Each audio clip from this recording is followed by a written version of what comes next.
إله إلا الله الله أكبر محمد رسول الله يا حبيب الله سیرت کی کتابیں پڑھیں. سیرت کی کتابوں میں آتا ہے کہ جب غازی عباس علیہ السلام 9 یا 10 سال کے ہوئے نا، عمر مبارک 10 سال ہوئی، 9-10 سال، ایک روایت میں 13 سال آتا ہے، 13 سال. میرا بادشاہ علی علیہ السلام ام البنین کے پاس بیٹھا ہے، اور ام البنین سے مولا مرتضیٰ فرماتے ہیں کہ اے ام البنین، عرض کرتی ہیں میرے سرتاج حکم فرمائیے.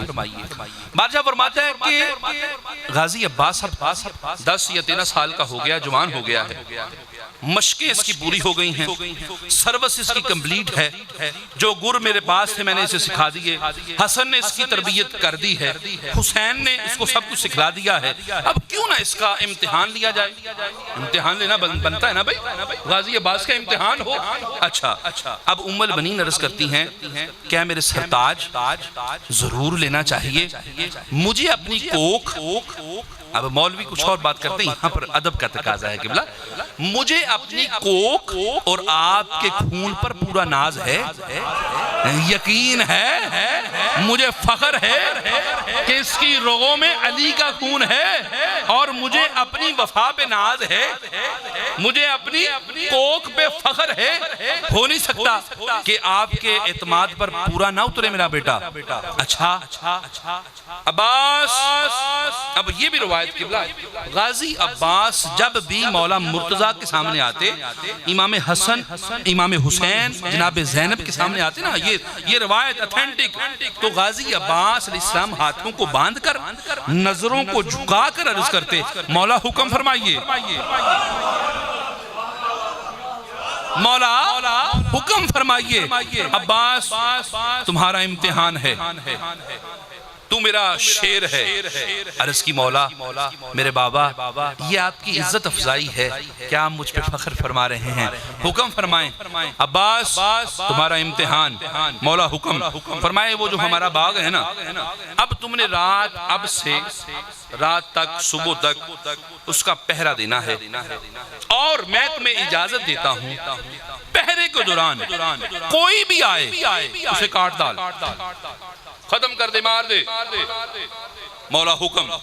اب غازی عباس نے ماں کے قدموں کو ہاتھ لگایا، بابا کے ہاتھوں کو بوسہ دیا، ذوالفقار نکالی، باغ کی طرف چل پڑے.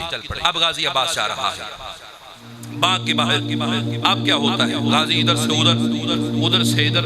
لکھنے والے نے بڑا کمال کیا قبلہ، غازی عباس ادھر سے ادھر، ادھر سے ادھر. لکھنے والے لکھتا ہے ہوا تھم تھم کے چلنے لگی، جنات نے اپنا رخ بدل لیا، چرند اور پرند تھم گئے، پیچھے ہٹ گئے، انسان تو پیچھے تھا ہی، یہ چیزیں بھی رک گئی. اب جنوں نے آپس میں کہا آگے نہیں جانا، غازی عباس ہے. پرندوں نے کہا آگے نہیں جانا، غازی عباس کا پہرا سخت ہے. ہوا اپنے رخ کو بدل رہی ہے، غازی عباس ادھر سے ادھر، ادھر سے ادھر. اب کیا ہوتا ہے؟ شام گزری، رات کا پہلا پہر گزرا، رات کا دوسرا پہر گزرا، رات کا تیسرا پہر شروع ہو گیا.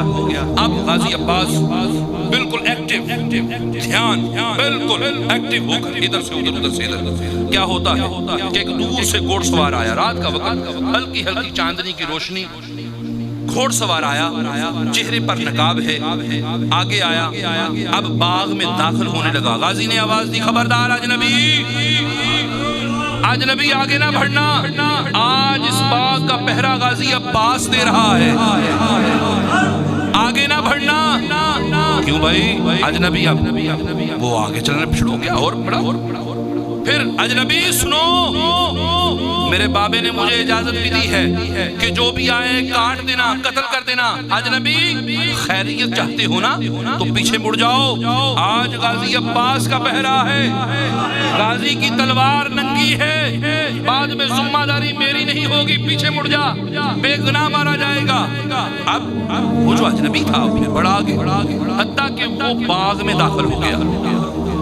اجنبی ابھی بھی خیر منا، ہم بنی ہاشم ہیں، ہم بلا وجہ قتل نہیں کرتے، بلا وجہ ظلم نہیں کرتے، لیکن میرے بابے کا حکم ہے جو بھی آئے قتل کر دینا، جو بھی آئے مار دینا، چھوڑنا نہیں۔ اس لیے آخری وارننگ، لاسٹ وارننگ ہے، پیچھے ہٹ جا۔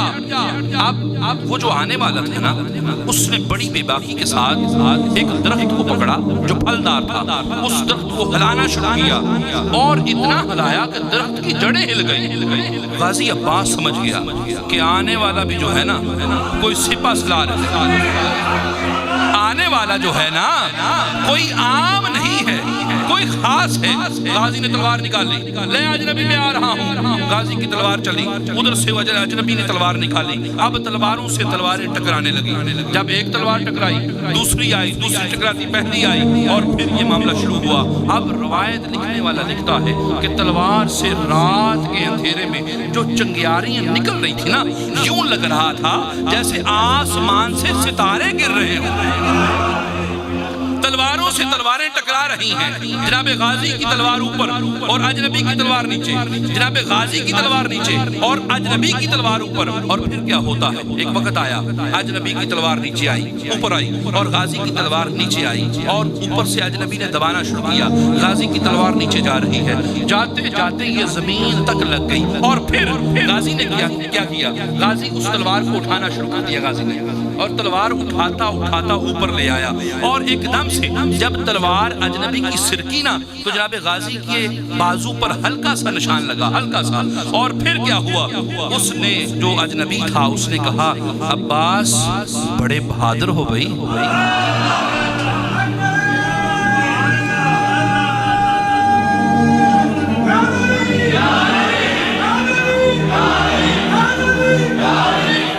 عباس بڑے بہادر ہو یار، مگر عباس ابھی ہم سے چھوٹے ہو۔ عباس بڑا پریشان ہوئے، اور یہ کہنا تھا جملہ اجنبی کا، اس نے تلوار کھینچی، گھوڑے کو اب ٹانگ لگائی، پھر پیچھے بھاگ گیا۔ اب غازی عباس علیہ السلام پریشان، شرمندہ اور بیٹھ گئے، یہاں تک کہ غازی عباس کی آنکھوں میں آنسو شروع ہو گئے، رونا شروع کر دیا۔ فجر کا وقت ہوا، فجر پڑی، اور پھر باغ میں بیٹھے رونا شروع کر دیا۔ کسی نے جناب ام البنین کو بتایا کہ اے ام البنین، میں دیکھ کے آیا ہوں کہ تیرا بیٹا عباس باغ میں بیٹھا رو رہا ہے۔ جب ماں نے سنا نا میرا بیٹا رو رہا ہے، وجہ کیا ہوئی، بھاگی ہوئی باغ میں آئی، بیٹا کیا ہوا، رو کیوں رہے ہو؟ اماں کچھ نہ پوچھ، وہ بازو پہ زخم دے گیا، بازو پہ زخم نہیں دے کے گیا، دل زخمی کر گیا ہے۔ کاش وہ میرے بازو پہ زخم نہ دیتا، میری گردن اتار دیتا، مجھے فخر ہوتا کسی بہادر کے ہاتھوں مارا گیا ہوں، لیکن اس نے میرے بازو پر جو زخم دیا ہے نا، اس نے مجھے پریشان کر دیا ہے اور مجھے چھوٹا کر دیا ہے، مجھے یہ بتا دیا ہے کہ تو اپنے بابا کے جو معاملات ہیں ان میں پورا نہیں اتر سکتا۔ ماں، اے ام البنین، اماں جان، میں اپنے بے باپ کا شیر بیٹا نہیں۔ امیدوں پر پانی پھر گیا، بیٹا ہوا کیا؟ کہا بس آنے والا آیا تھا، میں نے روکنا چاہا، رکا نہیں، جنگ کی بچ کے نکل گیا، بس زخم بازو پہ نہیں دل پہ ہے، اندر ہی اندر کھائے جا رہا ہے، اور رونا شروع کر دیا۔ کچھ وقت گزرا، مرتضیٰ بادشاہ تشریف فرما ہوئے، جناب علی آ رہے ہیں، عباس اور میرے شیر بیٹے عباس۔ اب جناب غازی عباس نے جب بابا کی آواز سنی نا، بجائے چپ ہونے کے اور رونا شروع کر دیا۔ عباس او میرے شیر بیٹے، کیا ہوا؟ ابا جان بس میں آپ کی امیدوں پہ پورا نہیں اترا، ابا جان مجھے معاف کر دیجئے، ابا جان میں ناکام ہو گیا، ابا جان امتحان میں فیل ہو گیا۔ کہا نہیں عباس کھڑا ہو۔ عباس کھڑے ہوئے، عباس کو گلے لگایا، کہا عباس تو فیل نہیں ہوا، تو کامیاب ہوا ہے۔ ابا جان وہ کیسے؟ وہ آیا، آ کے اس بہادری سے مجھ سے لڑا اور مجھ سے نکل بھی گیا، اور میں ہار گیا اور میں ناکام ہو گیا۔ عباس سن، تو ہارا نہیں ہے، عباس سن، علی نے مرحب کو بچھاڑا، علی نے خیبر کو گرایا، علی نے اندر کے 2 ٹکڑے کیے، علی نے عبدود کو قتل کیا، لیکن علی کے بازو میں کبھی لغزش نہیں آئی۔ عباس تیرے وار میں وہ دم تھا کہ علی کے بازو میں کب کبھی داری ہو گئی تھی.